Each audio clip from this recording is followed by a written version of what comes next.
తెలియజేస్తున్నా. ఇంకో పక్క మీరు చూడండి, అందరం మనం ఆలోచిస్తాం, మన చెల్లెలకు కూడా వాటా ఇస్తామా లేదా? ఆస్తిలో అందరికీ హక్కు ఇస్తామా లేదా? ఆస్తిలో సమాన హక్కు తెచ్చినటువంటి వ్యక్తి ఎవరు?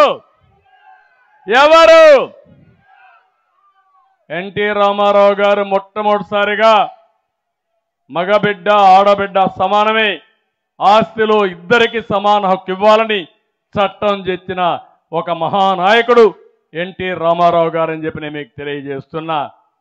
కనీసం ఆస్తిలో హక్కు కూడా ఇచ్చే పరిస్థితిలో లేడు.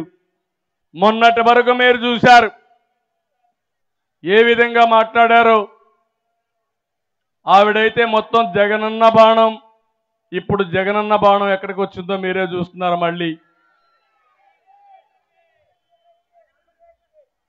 అంటే నేనేమంటున్నానంటే విశ్వసనీయత గురించి మాట్లాడుతున్నారు.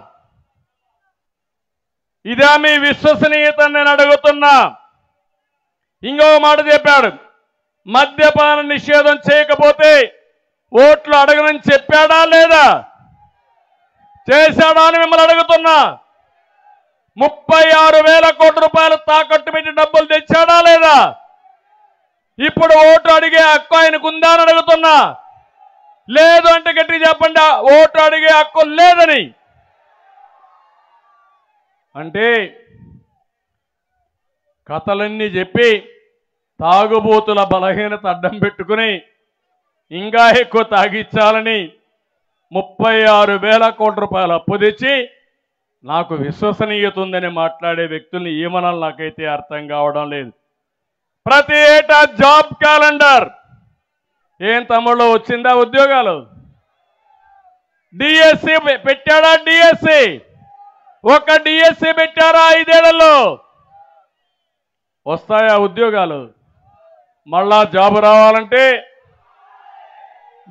రావాలంటే తెలుగుదేశం జనసేన ప్రభుత్వం రావాలి.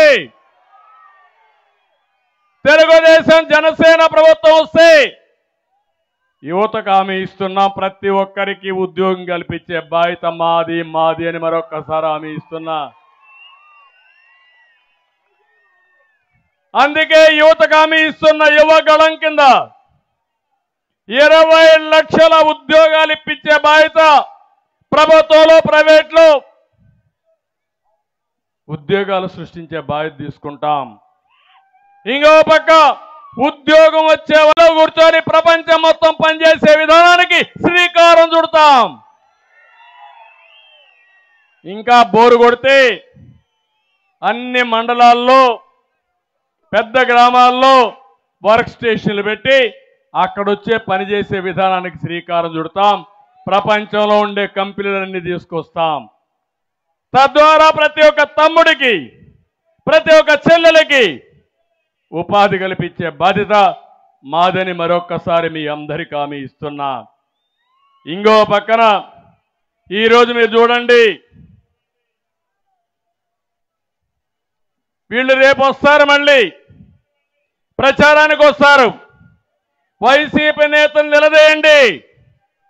మాకు కావాల్సింది బూతుల నేతలకు కాదు, అభివృద్ధి పాలకులు కావాలని మీరు నినదించాల్సిన అవసరం ఉంది. గ్రామంలో మేము అడిగింది మా బిడ్డలకు ఉద్యోగం